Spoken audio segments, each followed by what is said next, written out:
Most of my containers start with plant inspiration, but this week we're starting off with a little shoe inspiration. So last week I was doing a little back to school shopping with my boys, and we were in the Nike outlet because, you know, the boys and their Nike, and I saw this pair of shoes and I was hemming and hawing about it. I was like, maybe I don't need to get it. But then Brian was like, you got to try them on. So I tried them on. They were so comfortable. They were so adorable. And honestly, the first thing that popped into my head was this would make such a beautiful container combination. So I'm gonna show you what I got. This is the women's Nike React Infinity Run 4. They are so cute. They are this perfect silvery, antique, dusty rose. But then I love how it fades from kind of like a darker mauve into that lighter rose tone. We've got a little bit of the black Nike swoosh in a gloss, which I also thought was an interesting touch. And one of the first things that I thought of was this would make an amazing container colored in terms of florals. And so we're gonna take my new shoes shopping, and we're literally gonna shop for a container inspired by my new pair of shoes. By the way, I'm taking you to one of my favorite stores. This is Ravenna Gardens. We are at University Village in Seattle. They just have everything. And I love how they curate their collection of plants because it's almost like they pre-plan your containers for you. It's just like, it's a feast for the eyes. Right away, I see something that I love. This is so my jam. You guys. Okay, now we're working with a bit stronger of a raspberry. Do you love the anemone playing here? And also this agastaki. Is this lomandra too? You guys, has someone been watching my YouTube videos? I feel like I just did this. I even used the same lantana. Okay, whoever did this, bravo. Good job. I think I want to go maybe a little bit more muted. This feels almost a touch bright, but honestly, like, you guys, that's good. It is so ridiculous to be at a nursery carrying around a shoe, but I do it for you. Inspiration. Okay, look at that. Is this Carly Rose? This is one of my favorite pennisetums. That is, look at that. That is perfect. You guys. You guys, this is good. This purple decorative, that's not bad. See how that's like too bright? Too much yellow.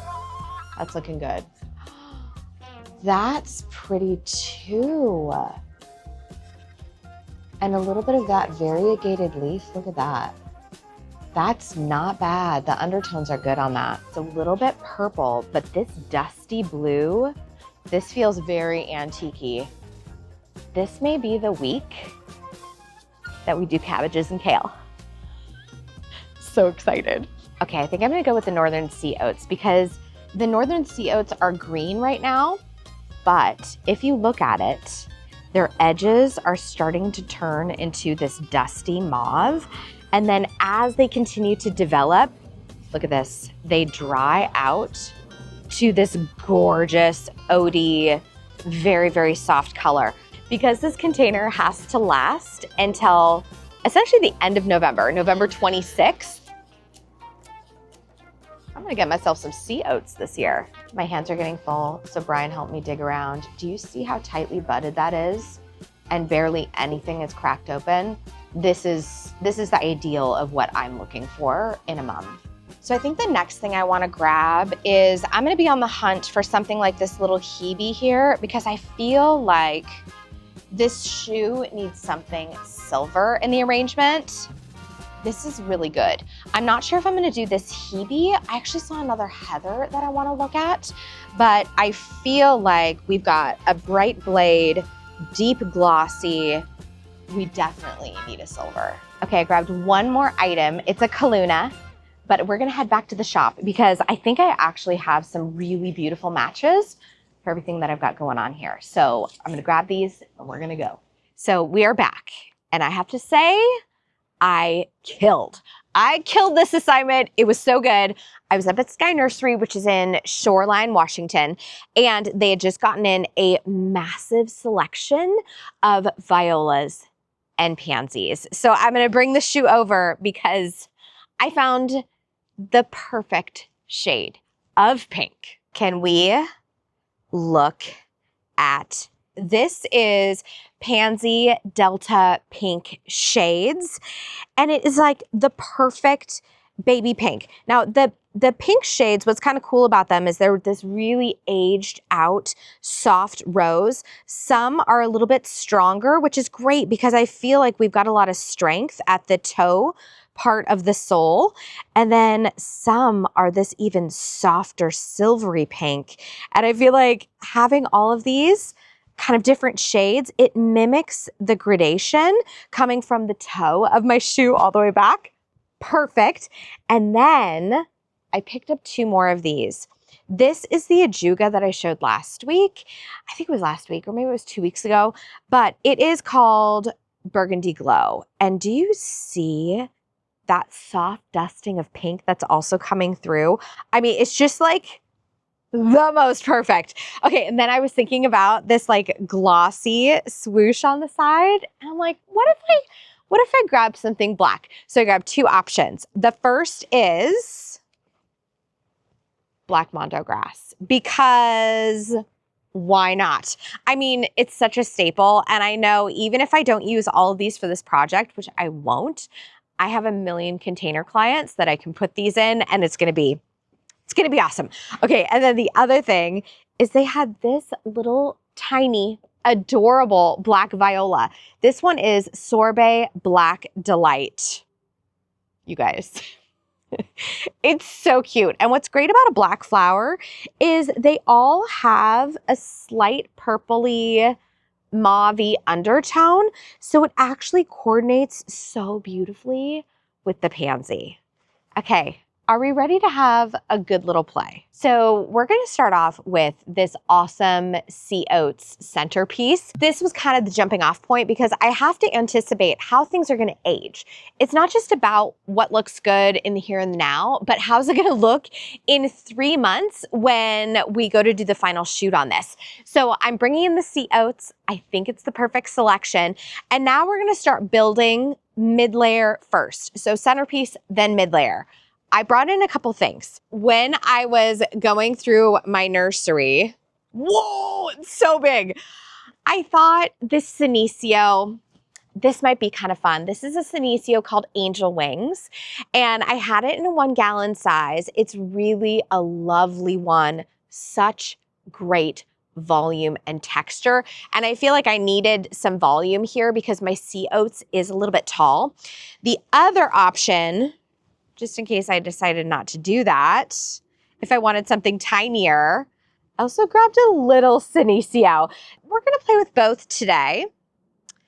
I like the bigger leaf because I think it's a little bit softer, a little bit more feminine, but this is also a really good size. Now, let's bring in the other things that I chose, because I did bring in this Kaluna, which is very, you know what I was thinking about? I actually think the better description of this texture is like woolly. It's like woolly and fuzzy, which I think screams fall to me. The other thing is I grabbed a few grasses. Well, we have the Ophiopogon. This is the Black Mondo grass. But then I also found this cute little grass, which is a Dechampsia Northern Lights, and it has a very light pink edge to the tips, which is so cute. I don't think I can do 3 grassies. I think that's looking a little too crazy, but I thought if you love grass and you have maybe a smaller container, this could actually, you guys, this could actually be a centerpiece and it would be really cute. Okay, I'm gonna play a little bit and we're gonna see what combinations we ultimately come up with. You guys, this is hilarious. Also, by the way, I grew up with a dad who always said, in this life, you got to make your own fun. And I'm like here for just being silly in the garden and making my own fun. I think I did it. Okay, let me walk you through the selections that I made. Now, when I plant this, I'm gonna like smush up the root balls, especially on this Senecio angel wing, because it's like, you know, it's in a square pot. It needs to be like mushed up. But I've done a couple of classic things that I really like to do. First of all, when I do fall containers, I really love to mix a pansy and a viola. And sometimes what I'll do is I do a hopscotch. If you're new here, this is a hopscotch. If you're not new here, you know what I'm doing. So I like to go pansy, viola. I have a little pansy over here, and then I popped a viola off the back. And I love to mix both of them together because it's such a different vibe. It's like, it's each got its own look to it. And instead of doing like a mammoth trailer, I went with this ajuga, and it's actually gonna be kind of like low and moundy and super fun. Now, some of you asked last week about like a Halloween container. You could easily take this container, and here's how I would change it. I would put in maybe a dark ajuga, right? I would do something in that really, really dark purpley color. And then all I want you to do, you keep the same viola, and you're just gonna switch out your pansies. And you could go with a super dark purple. You could do a bright orange. I mean, you could do, actually, okay, ages ago, before I really dedicated myself to this YouTube journey, I actually did a Halloween container on my front porch. So if you wanna go see older, slightly embarrassing Kate doing like an old YouTube video, I'll link it in the description. Just be kind. Just be kind, that's all I ask. But the container is awesome. And I still stand behind the work. There you go, I said it. So here's what I would do. If you are converting this to a Halloween container, take out your little pink pansy, throw in either a dark purple or an orange. And then what you could also do in that old video, I think I threw in like a black purple pepper, something like that. But it was super duper fun. And this instantly transforms into kind of a Halloweenish container because you already have like the black mondo and the slightly ghosty color of the Senecio and also the Kaluna. It's got that like hazy Halloweeny situation going on. Okay, we're gonna sink this in, and I am tickled.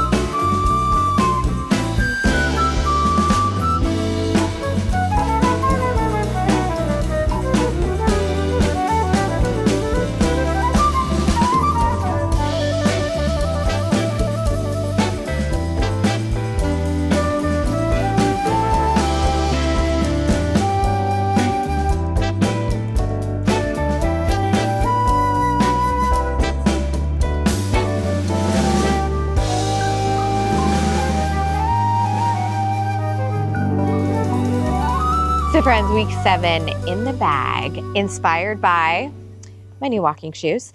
And I just hope this goes to show that you can find inspiration literally anywhere.